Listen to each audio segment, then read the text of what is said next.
kita merancang tujuan dalam hidup kita, merancang target-target, cita-cita, itu ada kalanya jangka pendek yang segera bisa kita wujudkan, ada kalanya jangka menengah, ada kalanya jangka panjang. Tentu saja jangka panjang ini skopnya jauh lebih luas, lebih besar, target-target besar. Kalau sekarang mahasiswa kemudian, Pak, saya cuma ingin lulus saja nanti tepat waktu.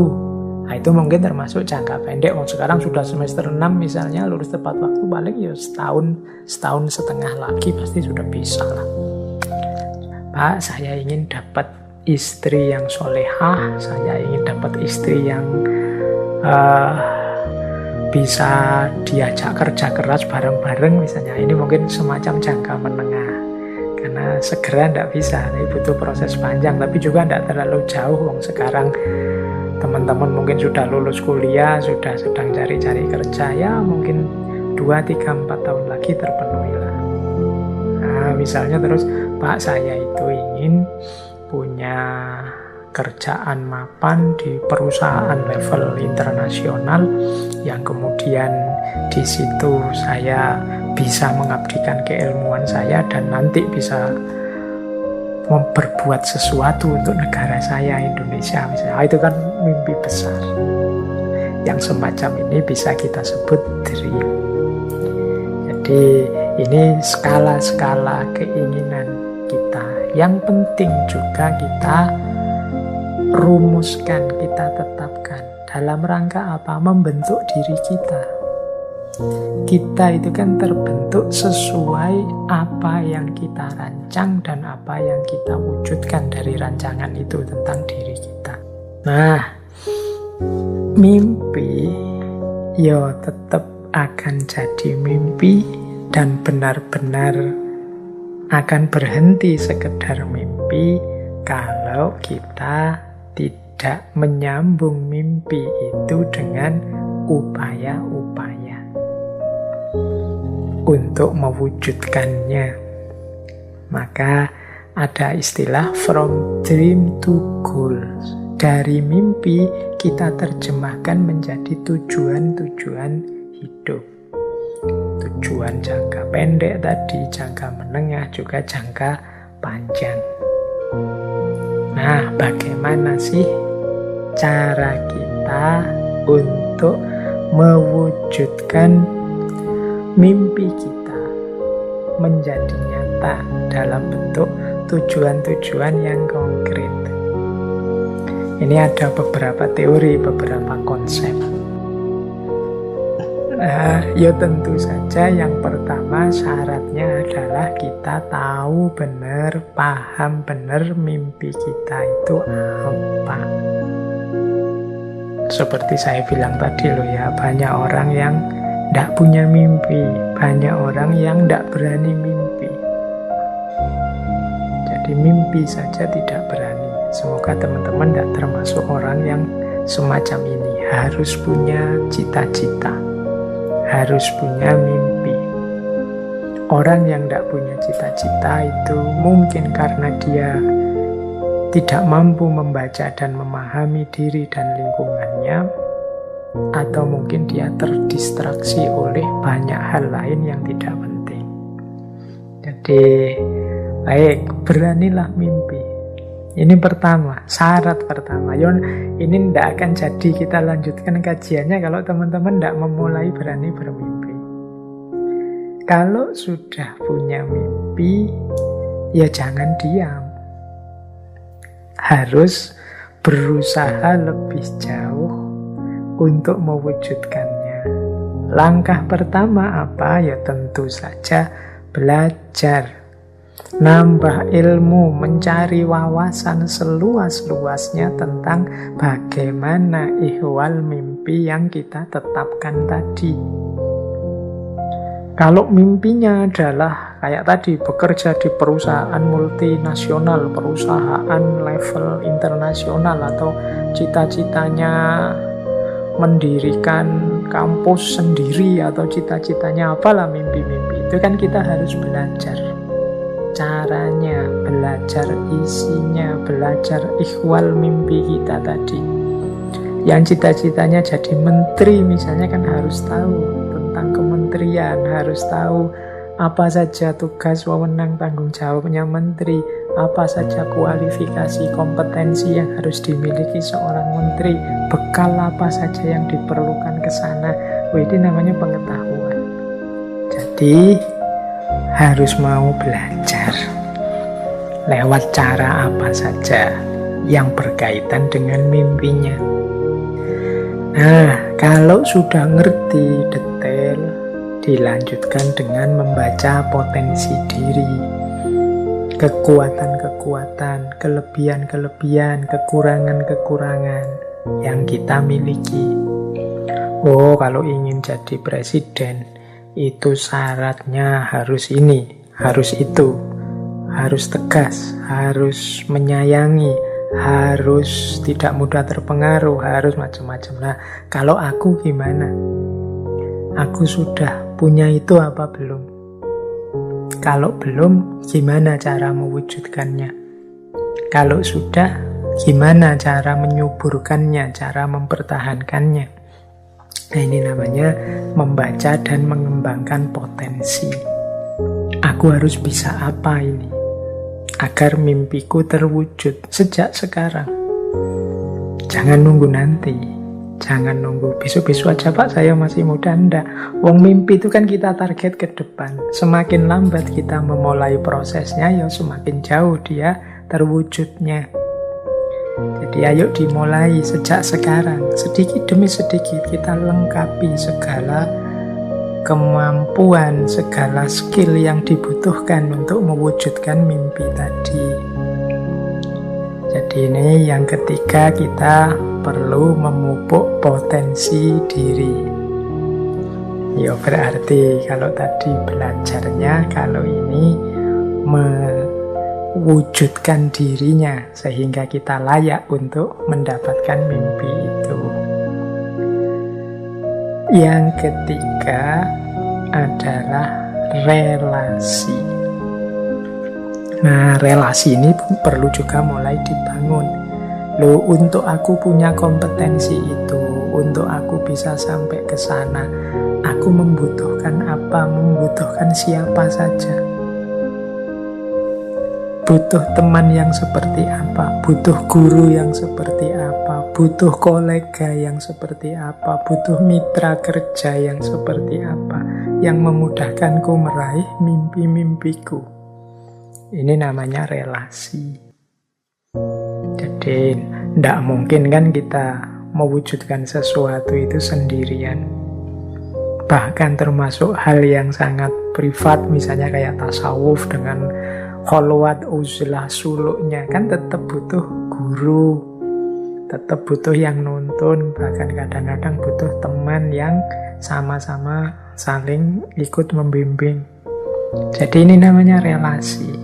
Apalagi hal-hal yang sifatnya keduniaan, itu kita banyak butuh saling kerjasama, saling relasi. Penting. Jadi mungkin targetnya 20 tahun, 10 tahun lagi, ya kita mulai menjalin relasi sekarang.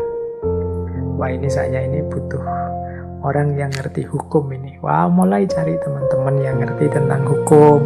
Wah, saya butuh yang ngerti tentang ini, karena profesiku menuntut kecanggihan aspek IT ini. Wah, saya harus punya relasi yang ngerti IT, karena belajar sendiri mungkin tidak nyampe. Sulit aku. Ah, itu relasi. Jadi kalau sudah ngerti potensi kita juga merancang relasi-relasi yang kita butuhkan, kita perlukan.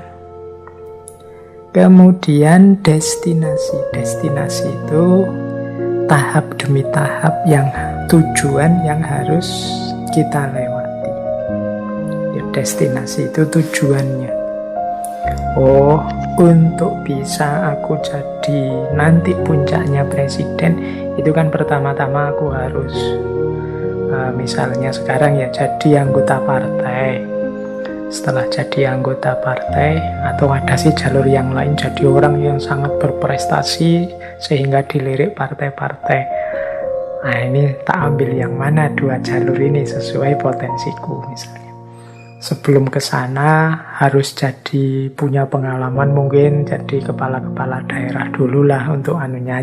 Ini namanya target-target, destinasi-destinasi untuk cita-cita puncaknya jadi presiden misalnya. Nah, itu kita juga merancang ke sana. Harus jelas tangga demi tangga yang akan kita lewati. Nah, terus jangan berhenti juga, langkah selanjutnya melakukan evaluasi. Jadi evaluasi itu sudah benar enggak sih? Wong saya tadi bilang wong manusia itu dinamis. Siapa tahu di tengah jalan kita harus ganti mimpi misalnya. Wah iya ya, kalau zaman saya kecil dulu ini profesi ini menjanjikan. Tapi sekarang ternyata tidak, malah menyulitkan. Wah, harus ganti ini. Nah, itu terus kan dievaluasi, itu kan mungkin digeser sedikit. Semula presiden, terus mungkin cita-citanya jadi sudahlah ketua MPR juga enggak apa-apa lah, berarti harus ini jadi evaluasi. Semula cita-citanya bisnismen level internasional, kemudian wah ini sekarang agak sulit ke sini, digeser sedikit lah. Misalnya enggak bisnismen tapi yang lebih sifatnya memberi saja untuk level nasional, yang lebih banyak manfaatnya untuk dalam negeri misalnya. Itu kan hasil evaluasi. Nah, kalau sudah beres dievaluasi, dirancang ulang, boleh mimpinya ditetapkan lagi. Jadi di targetnya ditegaskan lagi. Kalau memang masih tetap itu ya tidak masalah. Setelah dievaluasi masih relevan ya oke, jalan terus seperti itu. Nah, lanjutannya from dreams to goals. Ini ada teori yang sering sekali dipakai oleh motivator-motivator. Ini kajian kita bulan ini kan mirip tema-tema yang diangkat para motivator itu ya. Meskipun sedikit-sedikit kita sisipkan aspek kefilsafatannya. Ini teori tentang tujuan. Jadi hidup ini kan harus jelas tujuannya. Makanya saya masukkan ini bagian dari from dreams to goal. Nah, merancang tujuan sebagai bagian dari mimpi-mimpi kita, itu rumusnya adalah SMART. Jadi bagaimana menerjemahkan mimpi jadi tujuan hidup, itu kita harus smart. Ya smart itu kalau bahasa Inggris artinya cerdas, tapi smart ini diterjemahkan per kata. Jadi S-nya itu spesifik, M-nya measurable, E-nya achievable, R-nya realistic, dan T-nya time bound. Jadi kita harus cerdas. Yo mimpi, tapi mimpinya harus cerdas. Ketika mimpi itu kita terjemahkan jadi tujuan, target, cita-cita, yo harus smart. Smart itu yang pertama adalah spesifik. Spesifik itu yo harus jelas dan tegas. Tidak kok multitafsir, tidak kok ambigu, yang jelas saja. Biasanya orang yang sulit untuk tegas dan jelas itu kan yang masih ragu-ragu. Iya Pak, saya ingin jadi guru sih Pak, tapi ya kelihatannya kalau guru itu tidak tegas. Jadi bila perlu spesifik, Pak saya ingin jadi guru tapi levelnya SMA Pak, bukan guru TK apa guru SD. Saya ingin jadi guru Pak, tapi guru TK. Saya itu sayang sekali sama anak-anak. Itu lebih jelas. Jadi lebih spesifik. Jadi jangan target yang tidak jelas, yang kadang nanti menyulitkan kita. Ini yang pertama. Jadi bermimpilah, targetlah sesuatu yang jelas dan tegas. Yang kedua, measurable. Measurable itu dapat diukur. Ada ukuran yang jelas bahwa saya ini sukses. Ini loh Pak ukurannya, saya sukses atau belum kekayaan saya minimal 10M, itu berarti saya sukses. Itu miserable, dapat diukur. Nilai saya minimal IPK, ijazah saya nanti itu 3,5 Pak. Nah itu berarti miserable, dapat diukur. Jangan target ukuran yang sulit. Ya saya ukurannya pokoknya Pak, teman-teman saya bahagia saja, saya selesai. Wah itu sulit nanti. Teman-temanku bahagia itu kan ya ukuran kebahagiaan orang kan kita susah anunya untuk mengukurnya. Tapi bikin parameter yang mudah dipahami. Yang ketiga, achievable. Achievable itu bisa diraih sesuai dengan kemampuan kita, masih dalam jangkauan kita. Itu achievable. Jangan mencita-citakan sesuatu yang tidak achievable.